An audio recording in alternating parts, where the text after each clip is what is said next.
प्रातः क्लास चल रहा था 27/8/1964 गुरुवार 8वें पेज के आदि में बात चल रही थी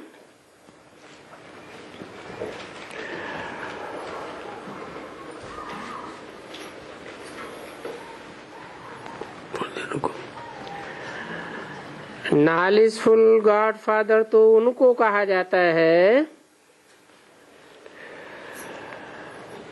जो बिल्कुल ही नॉलेजफुल हो।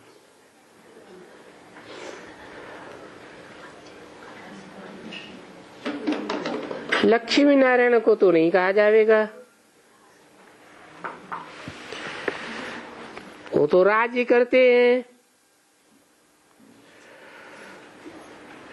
और उनको तो 84 जन्म लेना ही है।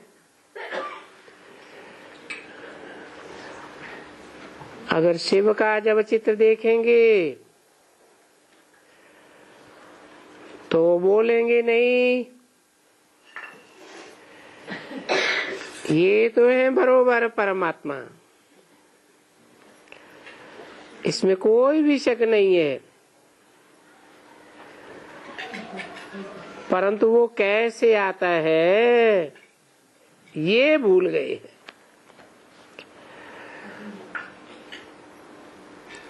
शिव बाबा का भले कोई ने पुराण बनाया हो,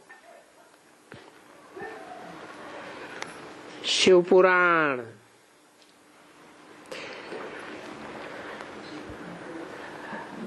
अगर कोई ने शिव पुराण बनाया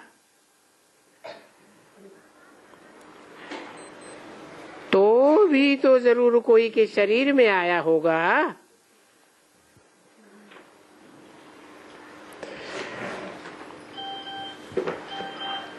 तब तो उन मनुष्यों ने बैठ करके लिखा होगा ना।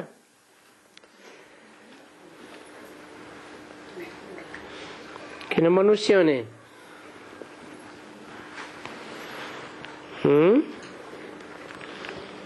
जिन्होंने शिव पुराण बनाया होगा।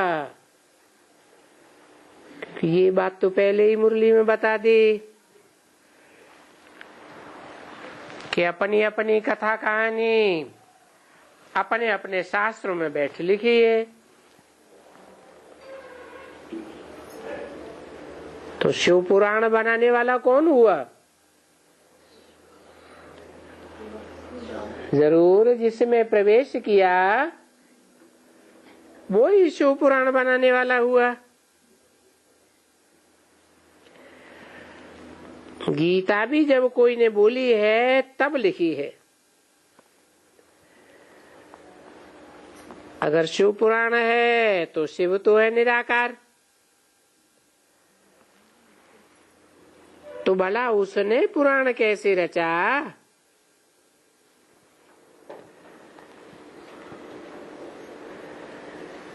यह वेद व्यास तो बैठ करके लिखने लगा।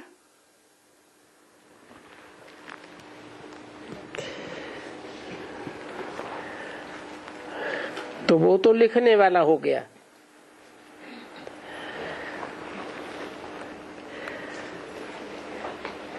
वो भी तो मनुष्य हो गया। उस समय में वेद व्यास का शास्त्र जो इतना बना हुआ है, ये सब झूठे ही झूठे हैं। क्योंकि गीता के शास्त्र में पहले झूठ लिख दिया। क्योंकि बहुतों के ऊपर वेद व्यास लिखते हैं।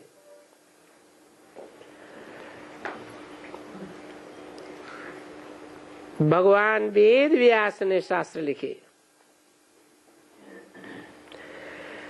तो जरूर जब गीता उसने लिखी है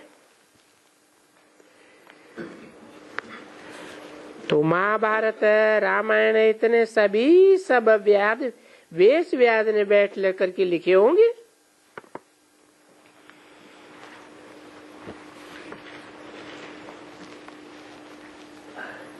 तो तो ऐसी बातें तो कोई है नहीं।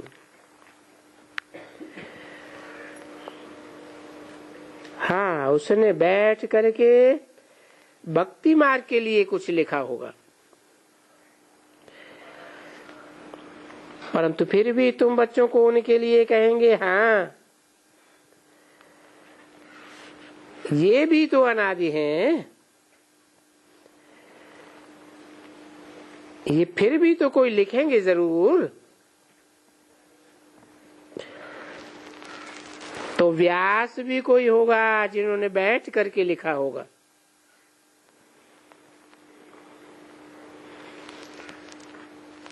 परंतु है तो सभी भक्ति मार्ग के लिए, क्योंकि वो पढ़ते आए हैं जरूर। भला पढ़ते पढ़ते दुर्गति को तो चले गए ना, कोई फायदा तो हुआ नहीं,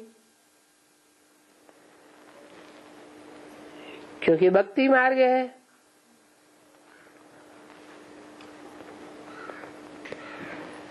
भक्ति मार्ग के लिए तुम बच्चों को समझाना है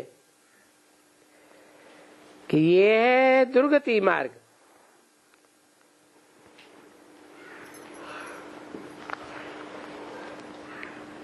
क्यों? क्योंकि सदगुरु से होती है सदगति, और सदगुरु एक ही है, बाकी सब है दुर्गति देने वाले।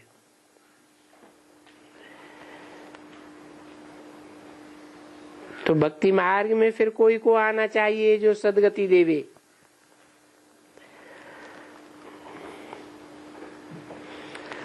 तो सदगति दाता भी तो एक ही कह देते हैं, जो सबको आकर के वापस ले जाते हैं।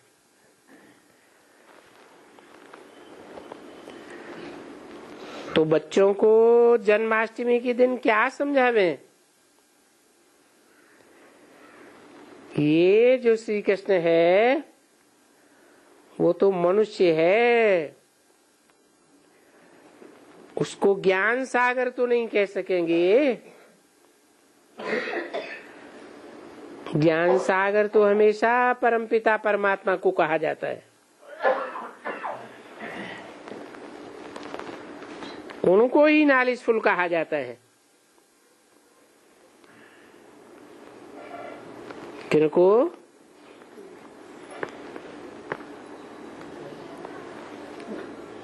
परम पिता, पिताओं में परम, परे ते परे, और फिर साथ में जुड़ा है परमात्मा, अर्थात आत्माओं के बीच में परम पार्टधारी। उनको ही ज्ञान सागर कहेंगे, उनको ही नॉलेजफुल। बरोबर गॉड इज नॉलेजफुल। उनको कौन सी नॉलेज है? जरूर रचयिता है, बीज रूप है, चैतन्य है, और उनको ही कहा जाता है नॉलेजफुल, ज्ञान का सागर। किसने बोला है? ये वाक्य किसने बोले? शिव बाबा ने ब्रह्मा के मुख से बोले। तो ये क्यों नहीं कहा कि मैं ही नॉलेजफुल हूं, या मेरे को ही ज्ञान का सागर नॉलेजफुल कहा जाता है? उनको कह के दूर क्यों कर दिया? जरूर भविष्य में आने वाला पार्ट है, जिसमें आकर के प्रत्यक्ष होते हैं। जरूर आकर के नॉलेज सुनाएंगे। और नॉलेज भी किसकी सुनाएंगे? झाड़ की नॉलेज सुनाएंगे, बीज की नॉलेज सुनाएंगे, ड्रामा की यानी नाटक की। नहीं तो किसी को भी पता नहीं है कि नाटक कब से शुरू हुआ और कब पूरा होता है, कोई को भी पता नहीं है। रिपीट करता है जरूर, पर इसकी आदि क्या है ये नहीं जानते। वो भी समझते हैं कि सतयुग आदि है और कलयुग अंत है। अभी सतयुग से लेकर कलयुग तक वर्ल्ड की हिस्ट्री और ज्योग्राफी कैसे चलती है ये तो कोई नहीं जानते। उसको कहा जाता है वर्ल्ड की हिस्ट्री ज्योग्राफी। ये चक्कर कैसे रिपीट करते हैं? अभी ये सुना तो कोई भी जानता नहीं है, अभी ये सुनावे तो कोई जाने, जानता तो कोई नहीं। और ये सुनावे भी वो जो त्रिकालदर्शी हो। अभी त्रिकालदर्शी तो कोई नहीं है, बिल्कुल ही सिवाय एक के। तुम जानते हो कि तुमको ही बैठ करके त्रिकालदर्शी बनाते हैं और त्रिकालदर्शी वालों को ही तीसरा नेत्र भी कहा जाता है। किसको कहा जाता है तीसरा नेत्र? किसको कहा जाता है? शंकर को कहा जाता है। भाई इनको तीसरा नेत्र ज्ञान का मिलता है, बाकी बुद्धि का नेत्र तो सभी को है। ये अंधे और सूरदास की तो कोई बात नहीं है। परम पिता परमात्मा यहाँ आकर के ज्ञान देते हैं।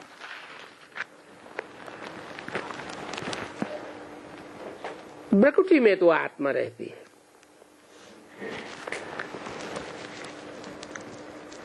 सत्ताईस 864 की वाणी का 9वां पेज।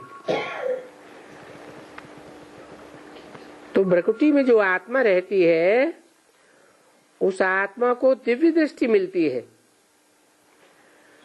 उसको ही कहा जाता है तीसरा नेत्र। अभी तुम बच्चे जानते हो और जो जो जानते हैं नंबरवार, उन सबको तीसरा नेत्र है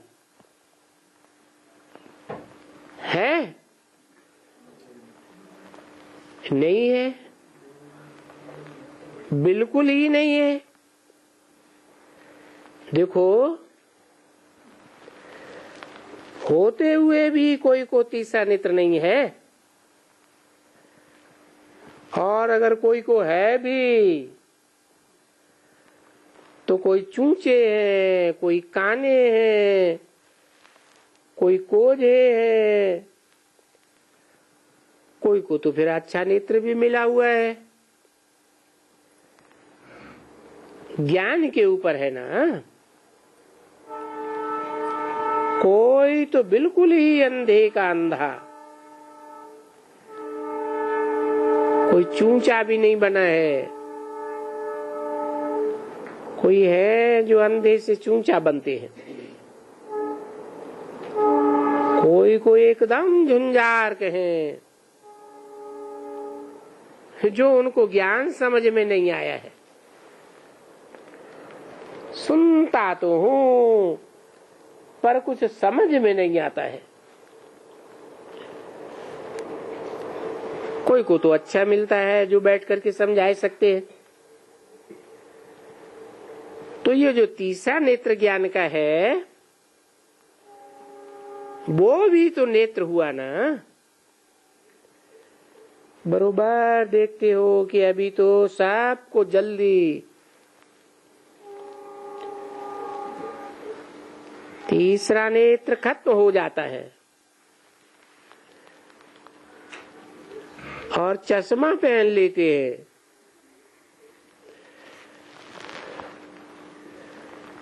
अभी वो तो नेत्र नहीं है ना। इनको फिर समझाएगा।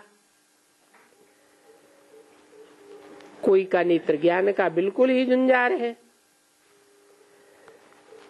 जैसे कि आत्मा का नेत्र बिल्कुल खुलता ही नहीं है। कोई होते हैं ना जो कोई अंधे को थोड़ा ठीक भी कर सकते हैं। कोई डॉक्टर एकदम सर्टिफिकेट देते हैं कि ये बिल्कुल ही अंधा है, ये अभी कुछ सोजाग बन ही नहीं सकेगा। बाप भी यहां समझाते हैं कि ये बिल्कुल ही अंधा है,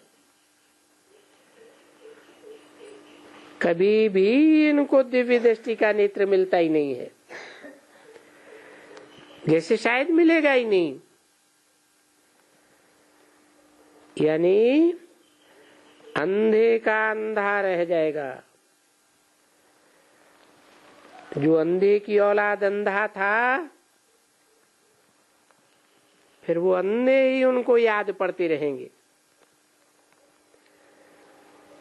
तो अंधे की औलाद और तुम सज्जे की औलाद, जिनको नेत्र नहीं मिलना होगा, वो अंधे की औलाद अंधों को ही याद करता रहेगा। तो बच्चों को ये जो अंधे की औलाद अंधे हैं, उनसे तो ममत्व मिटाना है। जब ज्ञान मिला है, तीसरा नेत्र मिला है, तो किसको याद करना है? बाप को याद करना है, वर्ल्ड की हिस्ट्री ज्योग्राफी को याद करना है और अपने मर्तबे को याद करना है। अगर अपने मर्तबे को या एम ऑब्जेक्ट को याद न करे तो फिर पढ़ेगा क्या? मर्तबा याद ही नहीं है तो भी पढ़ते कुछ नहीं है। पढ़ते क्यों नहीं है? क्योंकि बाप याद नहीं आता है, उनको टीचर याद नहीं आता है। टीचर याद आवे तो कुछ तो भला याद पड़े ना। बहुतों को टीचर याद आता ही नहीं है तो वो पढ़ते ही नहीं है। फिर उसका कारण समझाया जाता है कि बुद्धि पुरानी दुनिया की तरफ भटकती है, तो विकारी बंधन में भटकते रहते हैं, इसलिए उनको हम झुंझार कहेंगे। जिनकी बुद्धि नहीं भटकती है फिर तो अच्छा होता जाता है। मेहनत है ना इन सब बातों को समझने की, क्योंकि ये बड़ा पद है, ऊंचे से ऊंचा विश्व का मालिक बनना। भारतवासी ये जानते हैं कि ये लक्ष्मी नारायण विश्व के मालिक थे, परंतु लक्ष्मी नारायण का राज्य कब था? बिल्कुल ही अंधे बन गए हैं।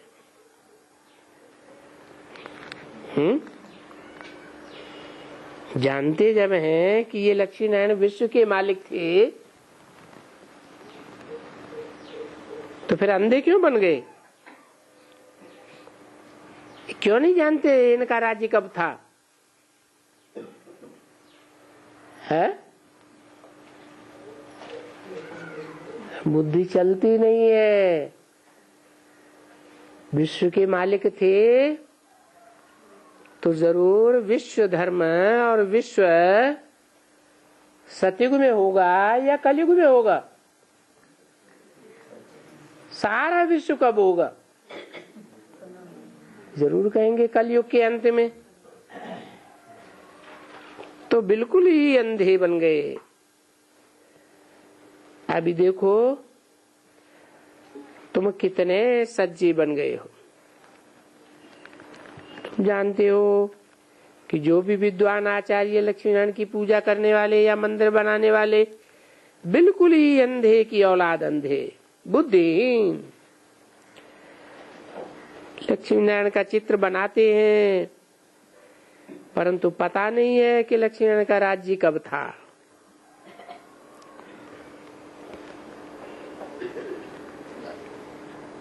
ऐसा कभी कोई मनुष्य देखा जो बिगर ऑक्यूपेशन कोई चीज बनावे? इसलिए कहा जाता है गुड़ियों की पूजा, यानी गुड़ियों का जैसे मंदिर बनाते। पता नहीं है कि ये हैं कौन। चाहे तो लक्ष्मी नारायण का मंदिर बड़ा बनाओ या चाहे चित्र लगाओ, चाहे तो लक्ष्मी नारायण की कपड़े की गुड्डी भी बनाओ, बात एक रहती है। क्योंकि नॉलेज तो है ही नहीं, तो पीछे भले कितना भी बड़ा मंदिर बने पर नॉलेज नहीं है तो क्या फायदा? किस बात की नॉलेज नहीं है? किसके मंदिर की बात हो रही थी? लक्ष्मी नारायण के मंदिर की बात हो रही थी। शास्त्र में तो लिखा है लक्ष्मी नारायण का राज्य सतयुग में था, परंतु फिर कहते हैं लक्ष्मी नारायण विश्व के मालिक थे। तो क्या सतयुग में विश्व था? सतयुग में सिर्फ देवी देवता सनातन धर्म होते हैं। विश्व धर्मों की आत्माएं तो होती नहीं है। तुम जानते हो कितने कितने करोड़पति हैं जो मंदिर भी तो ऐसे बनाएंगे ना, बड़े मंदिर, माना बड़े बड़े आदमी। 27, 8, 64 की वाणी का 10वां पेज। तो उसको फिर कहेंगे बड़े अंधे बुद्धिहीन। इतना खर्चा करते हैं मंदिर बनाने पर, परंतु समझ में नहीं आता है कि हम क्या करते हैं। और ये मंदिर बनाने का पुरुषार्थ जो करते हैं, ये मंदिर में कौन है, इससे हमको फायदा क्या होगा? तो भक्ति मार्ग में तो बहुत दर्शन करेंगे, परंतु उनसे कुछ मिलता तो है नहीं। नहीं तो देखो शिव बाबा का दर्शन करने जाते हैं, तुम अभी जान गए हो ये शिव बाबा का मंदिर।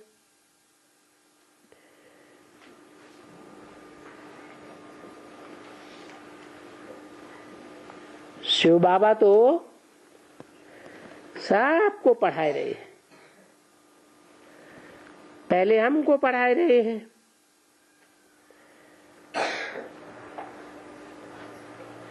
और ये तो इविल्स है। और यहां तुमको देखो ये पढ़ाए रहे हैं, तुम ऐसे कहेंगे ये तो बाबा जिनकी यादगार है वो तो हमको ब्रह्मा के तन में आकर पढ़ाए रहे हैं। कहाँ? लक्ष्मी नारायण के मंदिर में। अरे ये तो हम बन रहे हैं पढ़ाई से, राजधानी स्थापन हो रही है, जगदम्बा तो हाजिर है ना बरोबर। तो देखो क्या थे, अभी क्या बने हो, पूरे अंधे बुद्धिहीन थे और कितने सज्जे बन रहे हो, 100 भी नंबरवार पुरुषार्थ अनुसार। ऐसे खुशी का पारा चढ़ते रहना चाहिए। तुम अभी जा सकते हो ना, कहाँ? तुमको मना तो नहीं है कि अपना यादगार न देखो, क्योंकि ऐसे तो मनुष्य होते हैं ना, अपनी यादगार देखते तो है ना, यहां भी देखते। देखो नेहरू है, कुछ तो उनका यादगार जाकर देखते हैं कि हमारा यादगार बनाया हुआ है। ये नेहरू पार्क हमारी यादगार बना हुआ है, ऐसे कहेंगे ना। यहां हम देखते हैं कि हम जिस समय में सर्विस कर रहे हैं ना, उनकी फिर यादगार पीछे बनेगी। तो अपन को समझो, जो अच्छी तरह से समझने वाले हैं और समझते हैं कि बाबा ने आकर के हमको क्या से क्या बनाई दिया, एकदम आप समान नॉलेजफुल, बरोबर हम यहां से जाएंगे, बाबा के पास गले का हार होकर के रहेंगे, हमको ज्ञान होगा, फिर बाद में प्राय लोप हो जाता है, क्योंकि प्रारब्ध मिल गई, फिर ज्ञान खत्म। तो जब तक मिले तब तक मिले, जरूर यहां से संस्कार ले जाते हैं। किस बात के हैं?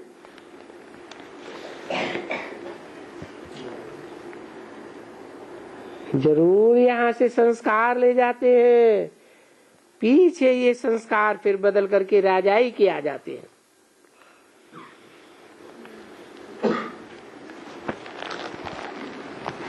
संस्कार कहाँ ले जाते हैं? ज्ञान के संस्कार ले जाते हैं, तो वहां शास्त्र लिखते हैं भक्ति मार्ग में, और यहाँ संस्कार बदल जाते हैं तो राजा ही पाते हो। तो तब तक तो ये होगा ना, बाप भी ज्ञान का सागर, तुम भी गले के हार, ज्ञान के सागर, वहां तक तो जरूर रहना चाहिए, भूल तो नहीं जाना चाहिए ना। तो संस्कार तो रहते हैं, 2500 वर्ष तक कौन से संस्कार रहते हैं?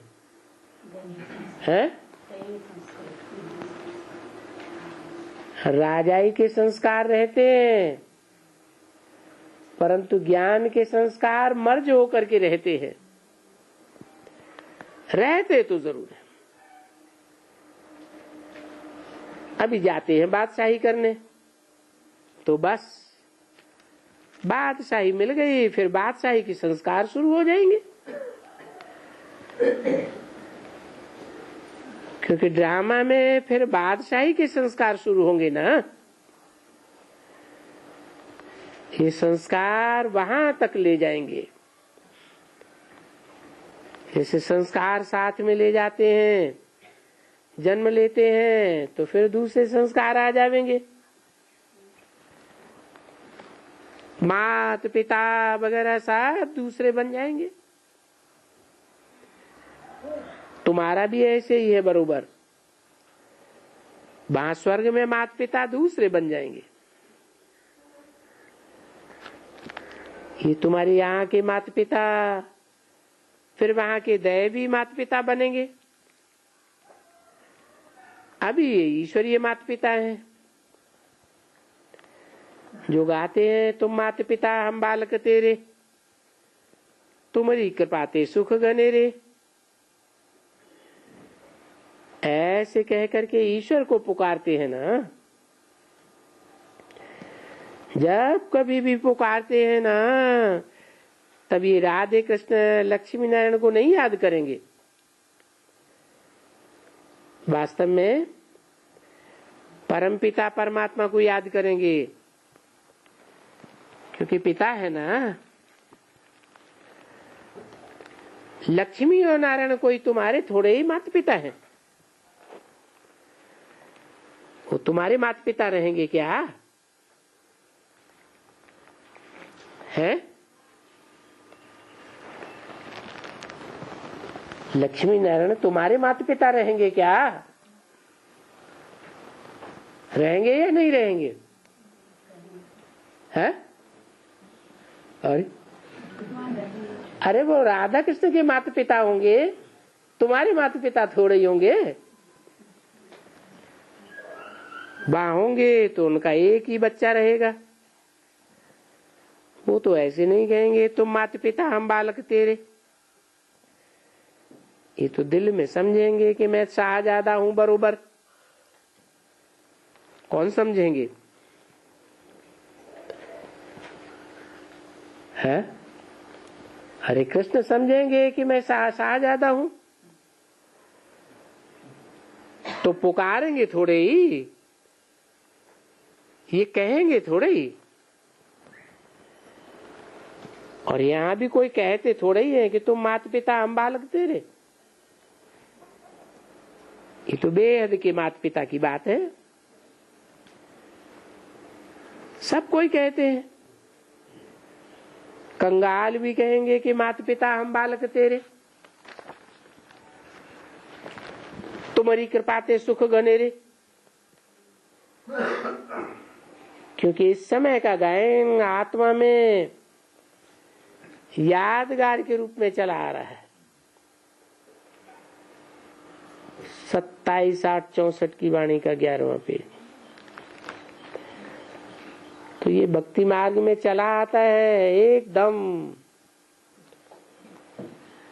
क्योंकि दुख हो जाता है ना, तो पीछे उनको सुख याद रहता है, याद पड़ता है। तो पुकारते हैं आओ बाबा, फिर आओ। तो कितना पुकारते हैं,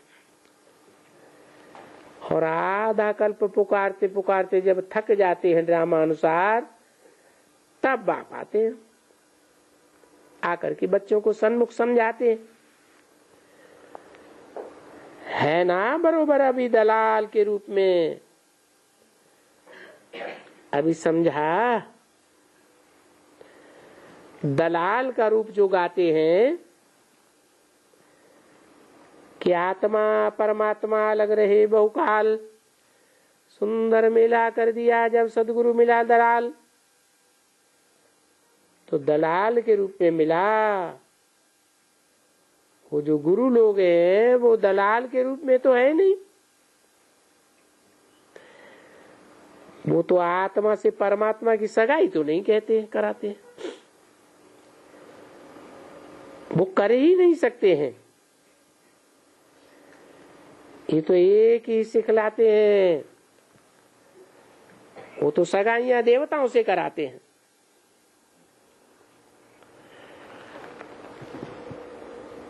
या अपने से कराते हैं। बस हमको याद करते रहो, और बाप आकर के कहते हैं हमको याद करते रहो। तो बच्चों को याद है, अच्छा आज भोग का दिन है, परंतु इस कृष्ण जन्माष्टमी पर और गीता जयंती पर बहुत अच्छा समझाना होता है। शिव जयंती पर तो बहुत समझाना पड़े।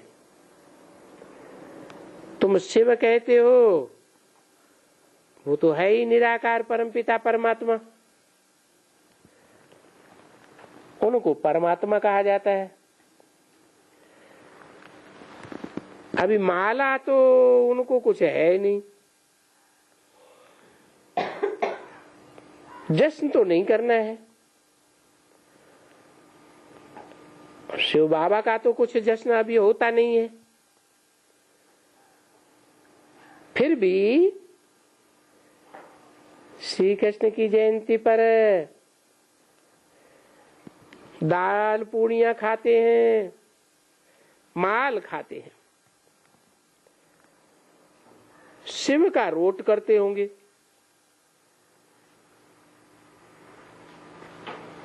और जाकर के मंदिर में भोग लगाते हैं। क्यों?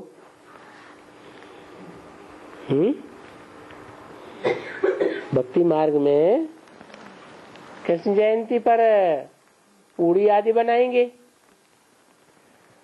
हलवा पूड़ी खाएंगे और शिव का रोट बनाते हैं। ऐसे क्यों है? शिव के हिस्से में रोटला क्यों है? नहीं, रोटला कौन खाते हैं? जो गरीब होते हैं वो रोटला खाते हैं। नमक रोटी खा जाएंगे, मिर्ची से खा जाएंगे। तो शिव बाबा आते हैं, गरीब निवाज है, तो गरीब में प्रत्यक्ष होगा या साहूकार में प्रत्यक्ष होगा? गरीब में प्रत्यक्ष होते हैं। इसलिए बोला कि शिव का रोट करते होंगे। घर में इतना क्या करेंगे, वहां जाकर के रोट लगा करके खाते हैं।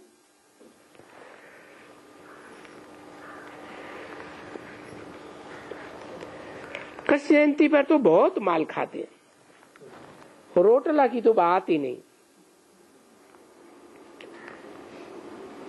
दीपमाला में भी तो बहुत मिठाइयां होती हैं, बहुत बहुत माल पकवान होते हैं, क्योंकि खुशियां तो वहां मनाई जाती हैं।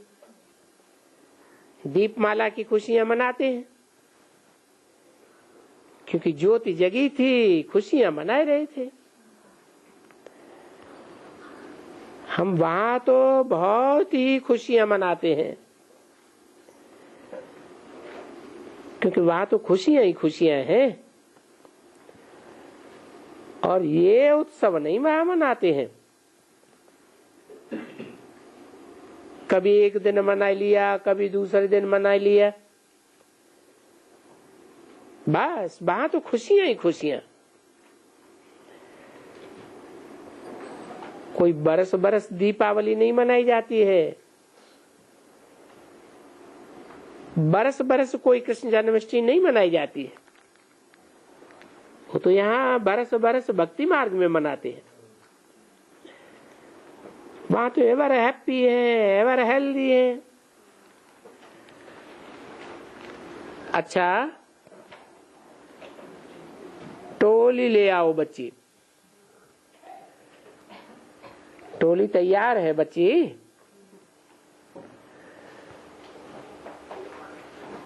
जो जो भाषण करने वाला होगा या जो कुछ सेंटर चलाने वाले होंगे, तो कृष्ण जन्माष्टमी के समय हमको क्या सावधानी देना है?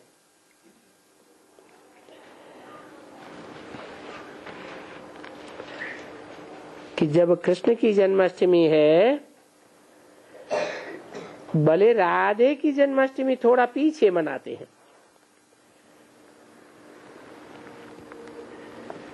परंतु मनानी तो दोनों की चाहिए ना। लक्ष्मी और नारायण की दोनों की इकट्ठी बनानी चाहिए। दीपावली पर लक्ष्मी और नारायण की पूजा होती है तो दोनों को इकट्ठा पूजते हैं। एक को तो नहीं पूज सके, लक्ष्मी की पूजा करके नारायण को न पूजे तो ये तो बेकायदे बात हो जावे।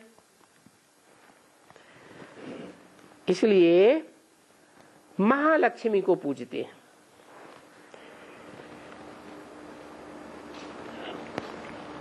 महालक्ष्मी माने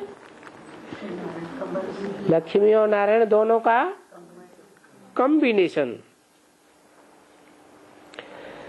महालक्ष्मी को 4 भुजाएं देते हैं। क्यों है?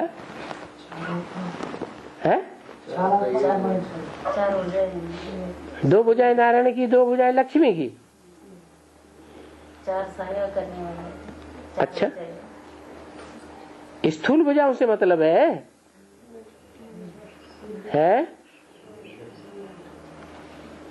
कि सहयोगी रूपी भुजाओं से मतलब है। तो भगवान के कार्य में 4 सहयोगी बनते हैं। एक तो ब्रह्मा सरस्वती और दूसरे शंकर पार्वती। दूसरा नाम दे सकते हैं राधा कृष्ण अथवा राम सीता। तो ये 4 भुजाओं रूपी सहयोगी हैं जो पूरे पूरे सहयोगी बनते हैं। तो उनकी यादगार दीपावली पर महालक्ष्मी के रूप में होती है। तो बोला एक तरफ में लक्ष्मी और दूसरी तरफ में वो। भक्त बेचारे वो बात भी नहीं जानते हैं। तो तुम्हारी बुद्धि में भी है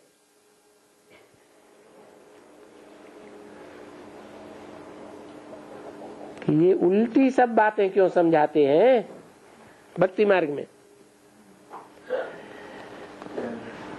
क्योंकि उल्टी बातें समझाने से मनुष्य दुर्गति को पाते हैं। तुम अच्छी तरह से समझा सकते हो कि वेद ग्रंथ शास्त्र वगैरह जो भी बैठ करके सुनाते हैं, ये तो बाप ने कहा है, इनसे मेरे को कोई नहीं मिल सकता है। यानी भगवान के पास कोई आ नहीं सकते हैं, यानी मुक्ति धाम में कोई जा नहीं सकते हैं।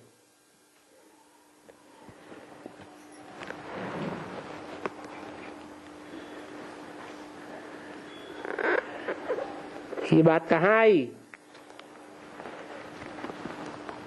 गीता में ये बात आई है ना कि वेद ग्रंथ शास्त्र पढ़ने से मैं नहीं मिलता हूं। तो ये बात कहाँ से निकलती है? वो गीता तो द्वापर में लिखी गई। क्या ये बात द्वापर से निकली है कि मैं वेद ग्रंथ शास्त्र पढ़ने से नहीं मिलता हूं? कहाँ से निकली है? कैसे है? ये जो मुरली है, ब्रह्मा के मुख से जो वेद वाणी निकली, वो वेद ग्रंथ शास्त्र वगैरह इनके पढ़ने मात्र से कोई भगवान की प्राप्ति नहीं होती है। जैसे बीके वाले क्या करते हैं? शास्त्री तो पढ़ते हैं, वो मुरलियों के पत्ते ही तो पढ़ते हैं। तो उन मुरलियों के पत्ते पढ़ने से उनको भगवान मिल गया क्या? भगवान तो नहीं मिलता। मनुष्य तो मुक्ति पसंद करते हैं ना। तुम किसको भी कहो कि स्वर्ग के सुख चाहिए,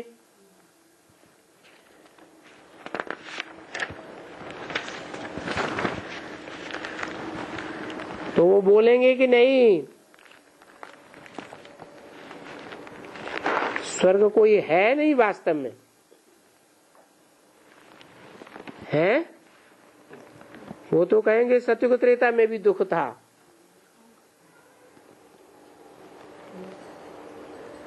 सत्ताईस 64 की वाणी का 12वां पेज,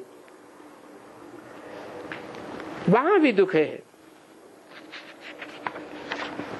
जैसे इस दुनिया में दुख है, वहां भी दुख है। मुक्ति कहेंगे तो वो खुश होंगे, क्योंकि यहां तो सभी मुक्ति के लिए ही समझाते हैं। जीवन मुक्ति के लिए तो कोई समझा ही नहीं सकता। ये भी एडल्ट्रेशन है जो मनुष्य जाकर के कहते हैं कि हम भारत का राजयोग सिखलाते हैं, प्राचीन राजयोग। और राजयोग तो कोई सन्यासी सिखला ही नहीं सकता। सन्यासी के वेश में वो लोग चले जाते हैं कि हम राजयोग भी सिखलाते हैं। अभी सन्यासी राजयोग कैसे सिखला सके? जानते हो कि वो हठ योगी है और ये सन्यास कराते हैं, वो ही फिर राजयोग सिखलाते हैं। ये तो इम्पॉसिबल है। जरूर राजयोग तो फिर नाम ही देवताओं का रख दिया है। क्या नाम रख दिया है? राजयोग से नर से नारायण और नारी से लक्ष्मी बने, तो देवताओं के ऊपर नाम रख दिया है, भूल कर दिया है खाली कृष्ण का। क्योंकि ये संगम है ना, शिव जयंती के बाद फट से आती है कृष्ण जयंती। ये राजधानी स्थापन हो और फिर लक्ष्मी नारायण। अभी लक्ष्मी नारायण भी कहना पड़े, कृष्ण भी कहना तो पड़ता ही है। वो लोग तो समझेंगे दोनों को मिला देते हैं, कृष्ण और राधे और वही लक्ष्मी नारायण, वो ऐसे समझ लेते हैं। ये समझानी भी बड़ी मुश्किल होती है ना। तो जो समझने वाले हैं वो सब बातें फिर छोड़ करके अपना राज्य बाप से ले लेते हैं। बाप को तो अच्छी तरह से पकड़ लेते हैं। हाँ आओ बच्ची, इस समय में अपन को सूक्ष्म वतन का ज्ञान है।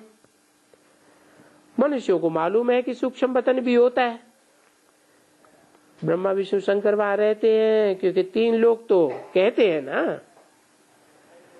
उसका ज्ञान तो कोई में नहीं है,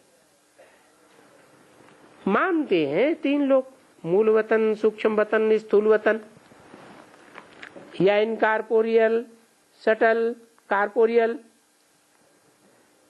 आते हो, देखते हो, सब राज समझाते। तुमको पढ़ाने वाला सब कुछ साक्षात्कार करा के और समझाते रहते हैं। अभी तुम जानते हो ये जाएंगे सूक्ष्म वतन, ऐसे नहीं कि यहां से इनको पहले मूल वतन में जाकर के फिर सूक्ष्म वतन में जाना पड़ेगा। नहीं, ये यहां से सीधे सूक्ष्म वतन में जाएंगे। कौन है? कौन जाएंगे सूक्ष्म वतन में? है? अरे ब्रह्मा विष्णु शंकर है, और साथ में नंबरवार तुम बच्चे भी पहले कहां जावेंगे? मूल वतन जावेंगे या सूक्ष्म वतन जावेंगे? सूक्ष्म वतन में जाना। यहां से सीधे बैकुंठ में नहीं जा सकते, पहले हमको मूल वतन जाना पड़ेगा, पीछे आएगा बैकुंठ। परंतु इस समय में तो मूल वतन में,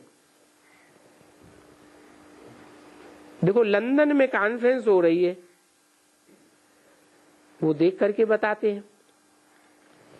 ऐसे भी बाबा ने अखबार में सुना है, मनुष्यों से भी सुना है कि ऐसे भी कोई रिद्धि सिद्धि वाले होते हैं, अच्छा, उन्होंने बहुत मेहनत की होगी। जैसे रिद्धि सिद्धि वाले पूजा करके बहुत मेहनत करते हैं, आग से भी ऐसे चले जाते हैं। कोई गुरु ने या शिष्य ने बोला कि हम तो पैदल पानी से भी पार हो जाते, तो बोलता है हाँ तुमने तो बड़ी मेहनत की होगी। भला इससे तुमको फायदा क्या हुआ? इस पानी पर चलने से, आग पर चलने से तुमको क्या मिला? कुछ ऐसे तो नहीं कि तुमको मुक्ति, जीवन मुक्ति मिलेगी, नहीं। अगर नहीं तो तुम्हारी सारी मेहनत फालतू हो गई। तो जो भी मनुष्य मेहनत करते हैं वो तो सब फालतू करते हैं। सच्ची मेहनत तो सच्चा बाबा कराते हैं, उनको भी कोई ने सिखलाया होगा, परंतु वो तो सभी फालतू मेहनत तो सच्ची अभी तुम कर रहे हो सच्चे द्वारा। बाकी जो भी मेहनत है सभी झूठ, उसमें कोई फायदा नहीं है। रिद्धि सिद्धि वाले बहुत होते हैं, बहुत लखपति हो जाते हैं, करोड़पति भी हो जाते हैं। रिश्वत से भी बहुत होते हैं, रिद्धि सिद्धि से भी होते हैं, बहुत है। विलायत में डांस होता है बरोबर, ट्रांस में जाते हैं। ऐसे नहीं समझो बहुत रिद्धि सिद्धि वाले हैं जो साक्षात्कार कराते हैं। हरिद्वार में एक है जो कृष्ण का रूप धरते हैं, वो अपना नाम ही रख दिया है ऐसे। जिसको कोई वक्त में पकड़ा गया था, 27, 8, 64 की वाणी का 13वां पेज। तो ये सभी है रिद्धि सिद्धि वाले। अच्छा, फिर समझो कि कोई कृष्ण का रूप धर करके बैठ जाते हैं, जिनका भी कृष्ण में बहुत प्रेम होगा उनको उनसे साक्षात्कार हो जाएगा, समझेगा ये कृष्ण है, बस मरे उनके पिछाड़ी एकदम उनको गुरु बनाए देते हैं। अभी वो तो वेश बनाए करके फिर बनते हैं। सारा दिन और रात छत्र तो नहीं पड़ा हुआ है ना, ये अंधश्रद्धा है। ये भक्ति मार्ग में बहुत ही खिटपिट है, बहुत ही फंस जाते हैं, बहुत ठगी है भक्ति मार्ग में। ये तो देखो सच्चखंड का स्थापना करने वाला एवरीथिंग रियल, पढ़ना हो निश्चय हो तो पढ़ो, नहीं तो आने की क्या दरकार है। यहाँ पढ़ाई है, फिर भी तुम्हारे हर सेंटर में पढ़ाई है और यहाँ ये अहम ऑब्जेक्ट है, नरसिंह नारायण बनना है। बात को याद करो, बाप को याद किया तो तुमको वर्षा देंगे ही। गीता में ये अगर बिल्कुल पूरा लिखा हुआ है, मन मना भव मन मध्याजी भव, मुझे अपने बाप को याद करो तो विष्णु का राज्य पाएंगे। ये अर्थ तो बताते हैं ना। अब ये कृष्ण क्या कहेंगे, मेरे को याद करो। कृष्ण याद में आवे तो कृष्ण कभी भूले ही नहीं। इनको तो याद करने से फट भूल जाते हैं। क्यों, ऐसा क्यों होता है? हैं? कृष्ण की याद जल्दी नहीं भूलती और बाप की याद फट से भूल जाती है, क्या कारण है? हैं? बाप साधारण तन में आते हैं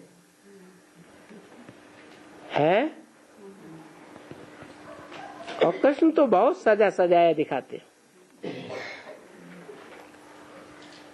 भले इनको याद करते हैं परंतु शिव बाबा बड़ा मुश्किल याद पड़ता है, क्योंकि ये स्थूल है वो सूक्ष्म है। तो बच्चों को साकार मम्मा बाबा झट याद आ जाते हैं।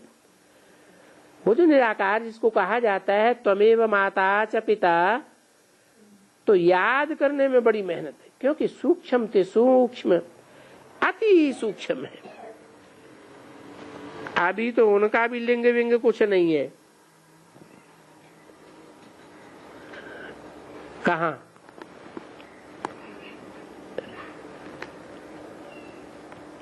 है?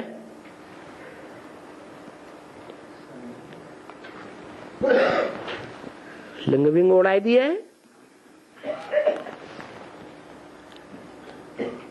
तो अभी समझाने के लिए लिंग जरूर रखना पड़े। फिर उनका यथार्थ रूप क्या है?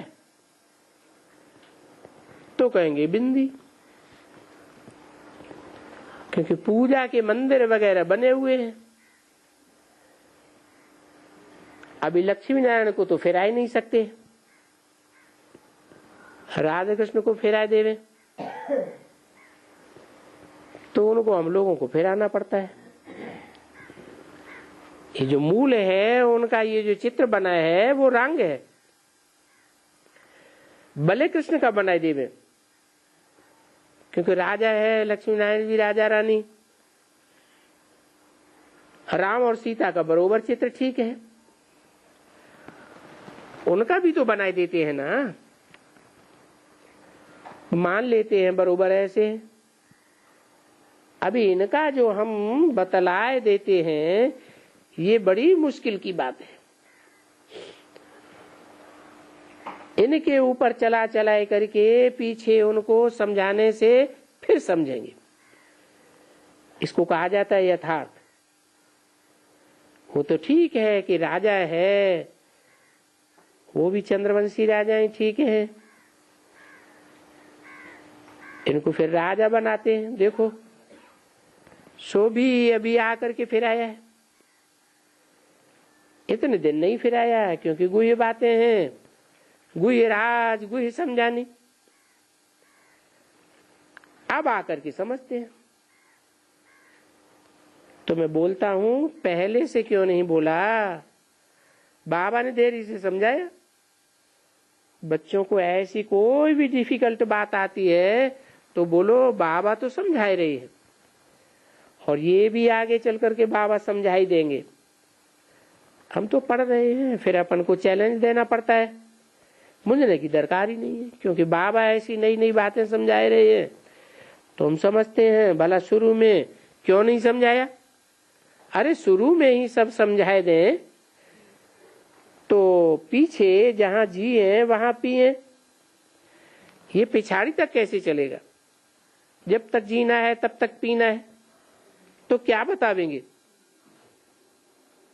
जरूर नई नई बातें समझाते रहेंगे। अच्छा चलो बच्ची, और बताना भी कौन कौन सी कील ले आए हैं। तो ये बाबा मम्मा जाने, तुम इतना नहीं जान सकेंगी कि इसमें कौन कौन नंबरवार से कील दे हैं, कौन कौन बाबा के अच्छे गुलाब हैं, कौन कौन अच्छे फूल हैं।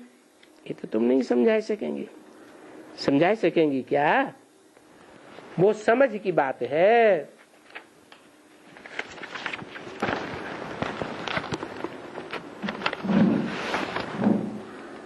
अच्छा, ओम शांति।